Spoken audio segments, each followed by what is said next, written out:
Elle a défié seule le lobby des insecticides. Et c'est grâce à elle qu'on emploie aujourd'hui le mot écolo. Il y a 60 ans, Rachel Carson publiait Printemps silencieux, livre controversé à sa sortie, pionnier aujourd'hui. Printemps silencieux incarne le moment où l'écologie scientifique devient un mouvement social et politique. Ce qui est novateur, c'est qu'elle va transmettre cette vision écologique du monde au grand public. Donc c'est pas un petit événement dans l'histoire du XXe siècle. En 1962, l'Amérique découvre un péril invisible qui fait taire les oiseaux au printemps, les insecticides. Il était une fois une petite ville au cœur de l'Amérique où toute vie semblait vivre en harmonie avec ce qui l'entourait, où au printemps des nuages blancs de fleurs flottaient au-dessus des champs verts. Et puis, un mal étrange s'insinua dans le pays. Ce mal étrange, c'est la pollution des terres et des rivières due aux insecticides et leurs conséquences sanitaires dénoncées par la biologiste de 55 ans. On est dans les 30 glorieuses, en plein essor de l'agriculture intensive et de la monoculture. Vous imaginez les années 50, c'est les années de Mad Men, c'est Don Draper qui règne. Vous voyez l'ambiance qu'il y avait à cette époque-là, une femme qui se lève en disant « Attention, le progrès, le régime technoscientifique dans lequel on est pris est potentiellement destructeur et dangereux ». Celle qui a grandi dans une ferme est animée par un sens du bien public. Et c'est quelqu'un qui vient d'un milieu assez modeste, qui est forcé de terminer ses études après un master parce qu'elle doit s'occuper de sa famille. Spécialisée en biologie marine, elle est alertée sur les dangers des insecticides par des propriétaires terriens. 20 ans d'enquête plus tard, Printemps silencieux sort en feuilleton dans le magazine The New Yorker. Prophétique, poétique, il vulgarise sa vision globale de la nature. En menant une bataille contre son environnement, l'homme mène une guerre contre lui-même. The balance of nature is built of a series of interrelationships between living things and their environment. Dans le récit, elle utilise des images fortes. Dès qu'ils se sont mis au travail, les paillettes de poison inoffensif sont tombées indistinctement sur les scarabées, les hommes, les femmes et les enfants. Lorsque vinrent neige et pluie, la moindre flaque d'eau se transforma en tisane mortelle.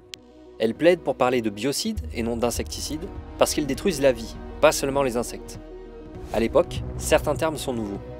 Le mot écologiste en anglais, qui veut donc dire écologue, quelqu'un qui pratique l'écologie scientifique, était traduit par écologiste en français, puisqu'en 1964, le mot écologiste en français n'existait pas, dans le sens militant.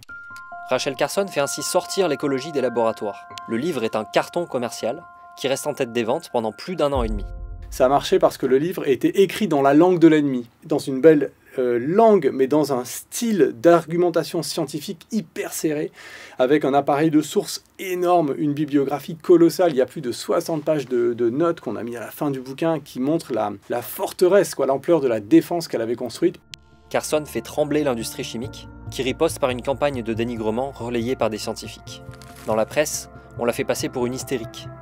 On va l'accuser d'être sous influence des communistes, on va l'accuser d'être une vieille fille, ce qui est en fait une sorte de message voilé pour dire qu'elle est lesbienne, qu'elle aime les femmes, et donc à l'époque que c'est une dégénérée, quoi. Elle n'est pourtant pas marquée politiquement, et son discours est mesuré. Elle ne veut pas l'interdiction de tous les insecticides, ni qu'on ne tue aucun insecte. Malgré un cancer qui la ronge, Rachel Carson témoigne devant une commission ouverte par le président Kennedy. Ces constats seront avérés et le DDT, l'insecticide le plus utilisé, est interdit en 1972, l'année du rapport Meadows, qui alerte sur les limites à la croissance.